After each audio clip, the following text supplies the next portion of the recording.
Halo, selamat datang kembali di channel United Identity, channelnya fans Manchester United yang selalu berpikir logis dan sistematis. Jadi tadi pagi udah selesai ya pertandingan. Ya, mungkin ada yang sambil nonton sambil kerja ya, nonton sambil kerja ya, termasuk gue. Ada nyiapin proposal sambil kerja, tapi tetap fokus. Manchester United di pertandingan kedua pre-season tour Amerika melawan Bournemouth menang dengan skor telak 4-1. Ya kalau secara gambaran sih permainan cukup bagus ya, lebih bagus walaupun dalam keadaan hujan deras, dan aura peringkat 5-nya kelihatan sekali gitu ya. Ya peringkat 5 aja dulu, nggak usah aura tsunami trofi apa aura juara IPL ya, peringkat 5 besar aja dulu ya. Walaupun kemarin ada interview Luke Shaw ya yang mengatakan ya sebetulnya sih secara kekompakan tim, secara pelatih kita bisa sih juara IPL, tapi hilangkan dulu deh ekspektasi lu yang terlalu besar gitu ya, satu persatu, step by step dari peringkat 15 nih. Jadi kita menang 4-1, walaupun gue juga melihat dari sisi Bournemouth-nya memang nggak bermain bagus sih ya.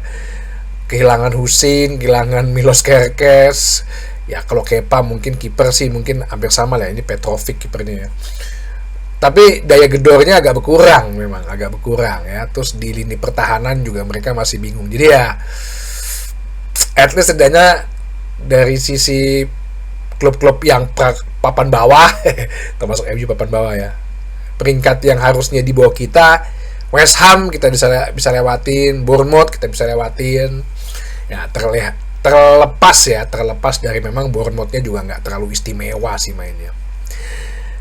Jadi sebelum pertandingan Ruben Amorim mengatakan bahwa Matheus Cunha tidak diturunkan karena kelelahan. Waduh, ini cepet capek juga kali, mungkin panas kali ya, mungkin juga untuk disimpan ya. Jangan sampai pertandingan pertama nanti lawan Arsenal udah cedera gitu ya. Amit-amit. Terus Ruben Amorim mengatakan bahwa fatigue ya, kelelahan, jadi perlu diistirahatkan, tapi dia ada di bangku cadangan. Termasuk juga Bryan Mbeumo tidak dimasukkan dalam squad dan juga tidak diturunkan. Nah, ada perubahan dalam susunan pemain. Kiper betul, gue bilang kan, Tom Heaton dipasang dari awal, bahkan 90 menit dia main. Back tengahnya yaitu Leny Yoro, back tengahnya Harry Maguire, dan kemudian Luke Shaw ya, jadi back tengah kiri. Wingback kirinya Patrick Dorgu yang bermain bagus. Diogo Dalot wingback kanan yang satu-satunya pemain yang nggak ngerti ngapain nih orang ya, mainnya hancur. Padahal kemarin waktu jadi cadangan dia masuk ke babak kedua bagus, tapi kalian dikasih kepercayaan jadi starting line up malah dia nggak bagus. Tengahnya itu ada Casemiro dan Bruno Fernandes. Depannya Amad Diallo sama Mason Mount serta strikernya Rasmus Højlund.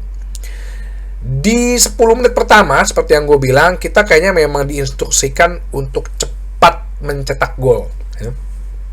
Jadi pressingnya bagus sekali, dan itulah buktinya kalau ada Mason Mount ya, biasanya serangan-serangan dari pihak lawan itu di tengah tuh udah bisa di cover gitu loh. Itu sebenarnya istimewanya Mason Mount ya. Dari sisi penyerangan sih menurut gue sih dia biasa aja gitu loh ya, tendangannya ada yang ke langit lah segala macem. Tapi ketika dia menangin second ball atau dia covering daerahnya dia ataupun covering daerah tengah untuk kita melakukan pressing tinggi, ya Mason Mount di sini kuncinya gitu loh. Jadi tugasnya Bruno juga nggak begitu berat gitu. Mason Mount yang bagian ngobrak-abriknya kalau lagi lawan mau membangun serangan. Si Casemiro jadi ibaratnya apa ya, katalisator, penyeimbangnya. Nah, tinggal habis itu kasih ke Bruno, Bruno nih ngalihin kemana. Ya. Jadi balancing ya, ada keseimbangan di tengahnya di situ sih. Sehingga bola-bola yang terus coba direct ke kotak penalti menghasilkan gol di menit ke-8 ya, umpan dulnya gitu loh ya. Jadi Højlund mencetak gol di menit pertama ya, jadi mungkin dia ingin menunjukkan siapa yang butuh Sesko ya, Manchester United butuh gue ya. Cuman gini sih Manchester United ya, pemain-pemainnya ya kayak anak kecil gitu loh. Ada berita baru didatengin pemain baru dengan posisi yang sama, baru deh bagus. Sama kan kayak Luke Shaw. Nah, sama nih kayak Højlund nih, giliran ada berita Sesko mau datang baru bagus. Kayak anak kecil apa tuh, kayak zaman kita kecil kalau nilainya nggak bagus nggak boleh main PlayStation gitu. Ya kira kita bagus nilainya demi main, bisa main PS gitu kan. Ya inilah kedewasaan kayak gini nih yang mesti harus dibina nih. Gol ya menit ke-8. Terus kemudian ya tadi saya bilang kita mulai bisa mengatur tempo permainan, walaupun ya tadi yang Bournemouth menurut gue justru lebih bagusan West Ham kemarin mainnya ya. Ya Bournemouth ini nggak begitu bagus sih.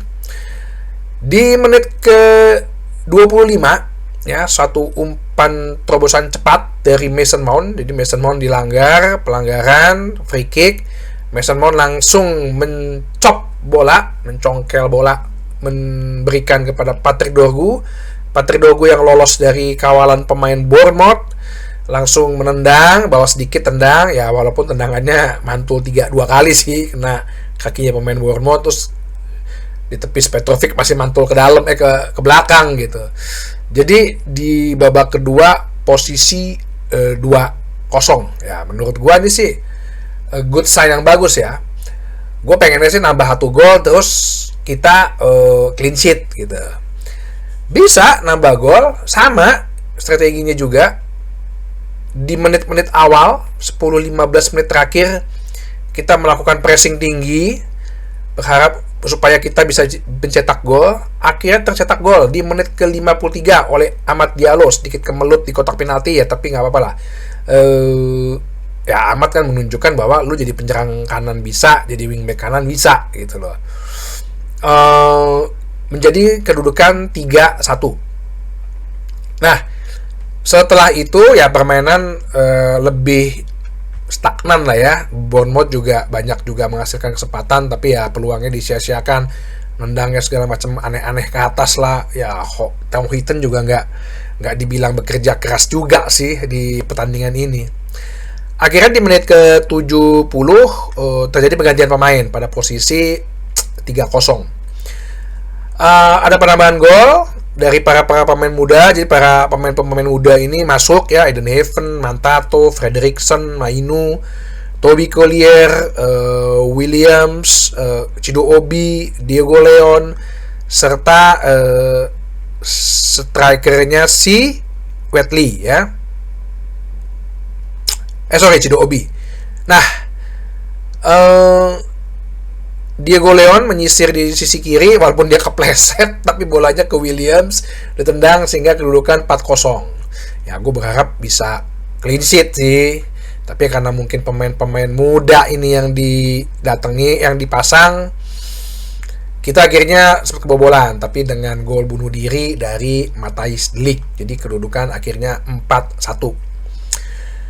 Tadi gue bilang secara keseluruhan lebih baik dari passing, controlling the ball ya, control the possession, bagaimana pressingnya kita, bagaimana kita harus mencetak gol di 10 menit pertama ya tiap babak, supaya kita nggak repot gitu ya, udah kecapean di menit ke-30-40 sulit mencetak gol lawan tim-tim yang middle block atau parkir bus atau low block. Jadi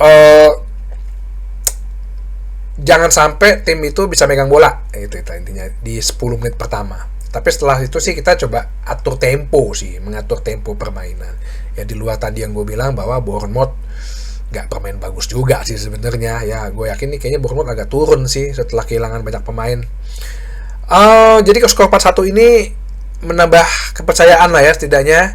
Dan nanti habis itu hari Minggu ya, kita akan terakhir melawan Everton ya, sorry, hari Sabtu. Hari Senin, sorry, hari Senin pagi. Waduh, jam 4 pagi lagi. Senin pagi jam 4 pagi. Jadi hari Minggu malam sana. Ya, di Mercedes Stadium akan melawan Everton, dan kemudian setelah itu kita balik pulang ke Manchester United untuk menghadapi pertandingan friendly terakhir, yaitu melawan Fiorentina, yang berarti David De Gea balik ke Old Trafford. Oke, jadi itu aja sedikit kilasan bahasan untuk pertandingan tadi ya melawan Bournemouth. Sampai ketemu lagi di bahasan berikutnya di channel United Identity, channelnya fans Manchester United yang selalu berpikir logis dan sistematis. Terima kasih.